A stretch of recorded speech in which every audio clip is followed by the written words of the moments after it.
뭐 없나요? 비밀스러운 시크릿 노트 같은 거?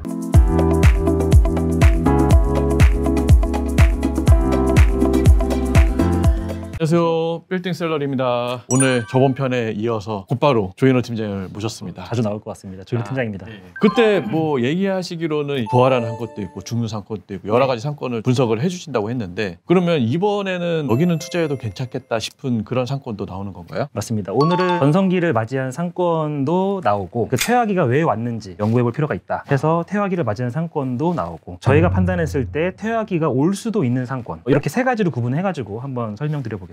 제 채널이 그렇게 인기가 많은 채널은 아니지만 네. 안 좋아진다라고 하면은 이제 야 너네 그렇게 방송하는 거 아니다, 여기 좋은 집 얼마 많은데 라고 하시는 분도 있을 수 있잖아요. 네, 맞습니다. 다만 이제 안 좋아진다라고 해서 그 지역을 투자하지 말라는 의미가 아니라, 그렇게 상권이 변화하는 것을 보면서 어디를 중점적으로 보고 어디를 어떻게 검토해야 되는지 방향성을 좀 알아보기 위해서 하는 거기 때문에, 퇴화했다라고 해서 거기에 상권이 아예 죽어버린 건 아닙니다. 어디까지나 이제 살아있지만 저희가 이제 투자할 때는 이런 거 참고하면 좋겠다라는 의미에서 말씀드리는 거고, 향후에 좋아질 만한 상권도 이렇게 분석하면 좋으실 것 같다, 이런 의미에서 말씀드린 거기 때문에. 그러면은 처음에 어느 쪽으로 먼저 가시나요? 먼저 갈 곳은 압구정 로데오입니다. 전성기를 맞이한 상권 먼저 설명을 드려보면, 압구정 로데오는 지금 가장 전성기를 맞고 있는 상권이라고 볼 수 있을 것 같습니다. 개인차가 있긴 하지만 제가 판단하기에는 서울에서는 현재 가장 핫한 상권이 아닐까. 압구정 로데오는 양쪽에 청담동과 신사동 사이에 있는 압구정 로데오 역을 중심으로 발달하여 있고요. 압구정 로데오 같은 경우는 이 위쪽에 있는 길이 있지만 아래쪽에 있는 백꽃 막걸리 사거리가 가장 메인으로 저희가 판단하고 있습니다. 백꽃 막걸리가 최근에 매각이 됐잖아요. 임차인이 팔렸으니까 다른 데 이전하겠다 올려 있는 걸로 알고 있는데, 그래서 이 인근 자체가 최근에 거래 사례도 좀 많이 나오고 유동인구도 계속 늘어나고 있는 지역이고요. 또 제가 판단했을 때는 아마 가보신 분들은 잘 아시겠지만 맛집도 많고 카페도 많고,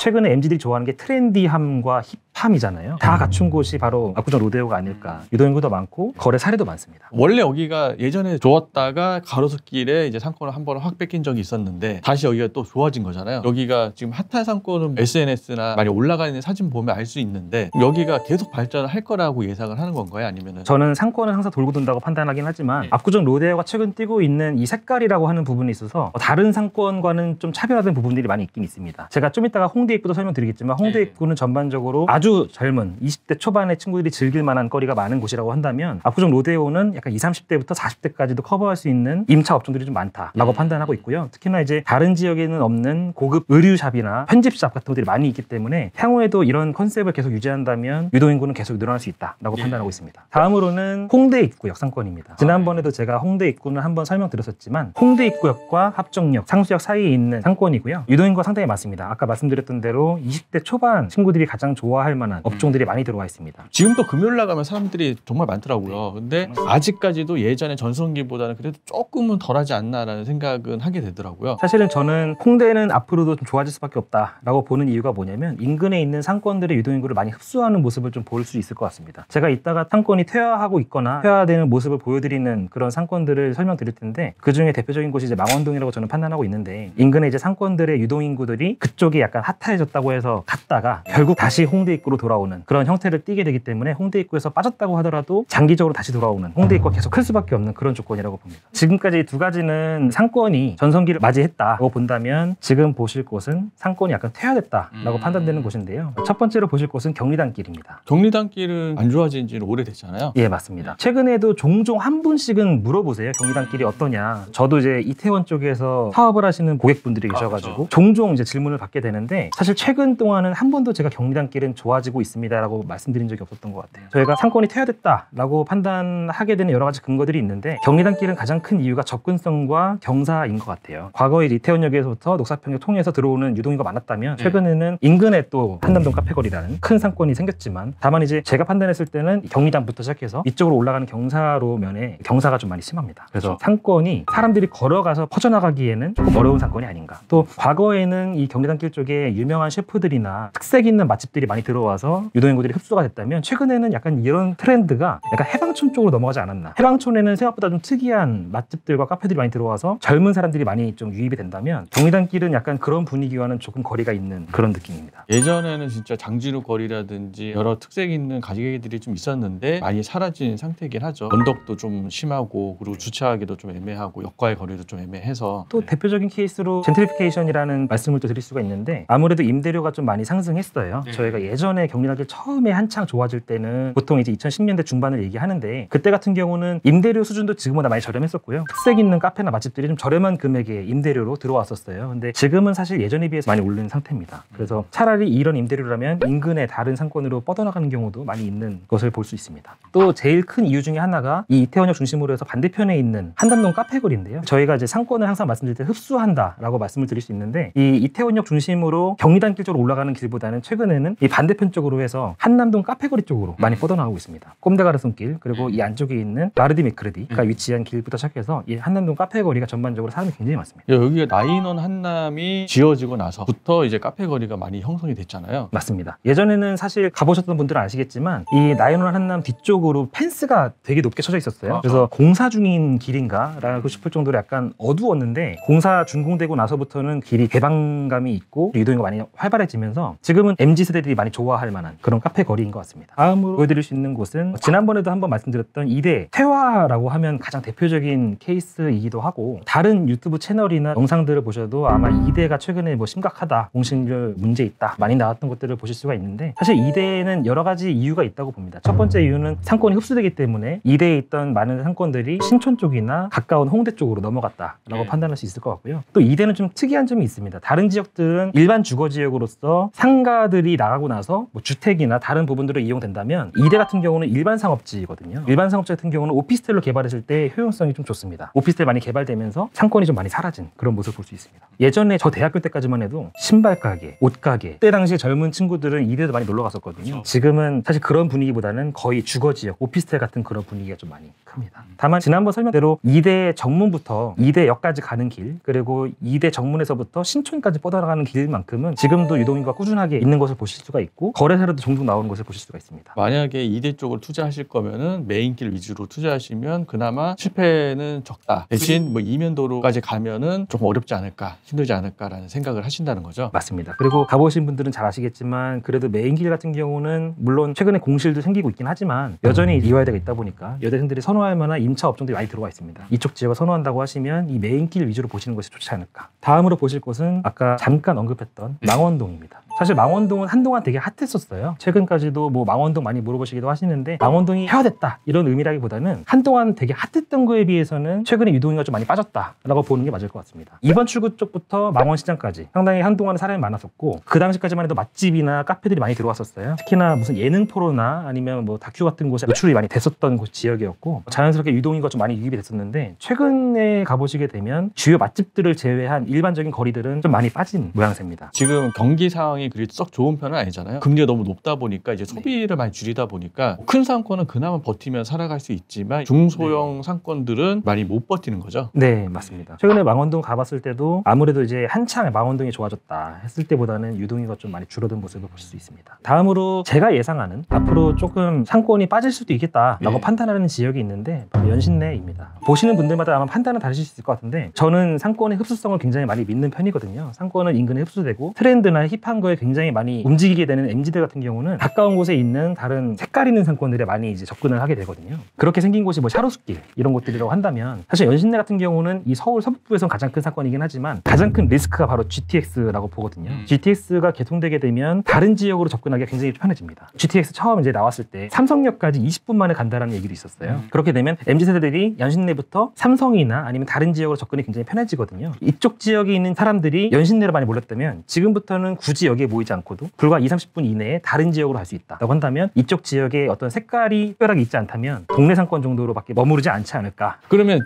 GTX-A가 개통이 된다라고 하면은 원래 이전에 개통되기 전에는 홍대를 간다든지 강남을 간다든지 아니면 용산을 간다든지 성수동을 간다든지 여기서 거리가 멀잖아요. 그러다 보니까 여기만의 색깔, 여기만의 문화가 형성이 됐는데 GTX-A가 개통이 되면은 차라리 강남 쪽으로 간다든지. 맞습니다. 사실 고객분들 만나가지고 부동산 상권이나 시장하는 것에 대해서 설명을 드릴 때 많은 분들이 역 개통한다 그러면 일단 호재라고 보시거든요. 근데 사실은 여기 개통되는 것이 무조건 호재라고 볼 수는 없습니다. 왜냐하면 다른 쪽에 접근성이 좋아지게 되면 오히려 이쪽에 있는 것을 뺏길 수가 있습니다. 물론 주택을 분석할 때는 아파트 같은 경우는 계속 개통돼서 확장되게 되면 자연스럽게 바깥쪽에 있는 지역도 집값이 오를 수밖에 없겠죠. 다만 상권 같은 경우는 오히려 그쪽에 있는 상권을 흡수하기 때문에 반대로 지금 연신내 같은 경우는 다른 지역에 뺏길 수 있는 리스크도 있다. 또 큰 상권이 작은 상권을 흡수하게 되는 것도 있고 예전에 제가 9호선 개통하고 나서 강서에 있는 상권이 많이 죽었다. 주거는 괜찮지만 상가는 좀 타격이 있었다 얘기를 했었거든요. 그럼 여기도 개통하더라도 메인길이라든지 대로변 쪽은 그래도 괜찮지 않을까요? 맞습니다. 어쨌든 주변에서는 가장 큰 상권이기도 하고요. 여전히 강남까지 진출하는 데는 20-30분 일하는 시간이 소요되기 때문에 트렌드나 힙한 것에 민감한 젊은 세대 같은 경우는 접근할 수 있겠지만 인근에서 간단하게 해결을 한다거나 인근에서 필요한 어떤 근생 수요는 이쪽에 몰리기 때문에요. 결국 이쪽도 꾸준히 유지는 될 거라고 봅니다. 그러면은 지금 핫한 상권 그리고 투자할 때 조금 더 유의를 해야 되는 상권을 알려주셨네요. 조윤호 팀장님이 이거 말고도 또 상권에 대해서 분석한 자료들이 많잖아요. 예, 맞습니다. 그러면 조윤호 팀장한테 문의를 하면은 그런 상권에 대해서 좀 알 수 있는 건가요? 네, 제가 자세히 설명드리겠습니다. 그러면 최근에 제가 서울의 10대 상권이라든지 20대 상권이라든지 그런 데에서도 이제 투자 유망한데 네. 투자하면 안 되는 데를 이제 분석을 해주시는 거죠?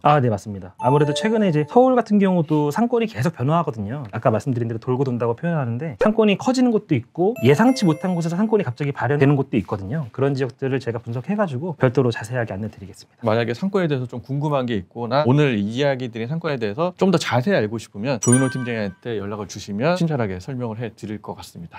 그럼 또 뭐 없나요? 비밀스러운 시크릿 노트 같은 거? 그 비밀스러운 상권은 제가 다음 시간에 설명드리겠습니다. 알겠습니다. 오늘 출연해 주셔서 감사드리고요. 이상 빌딩 샐러리였습니다. 감사합니다.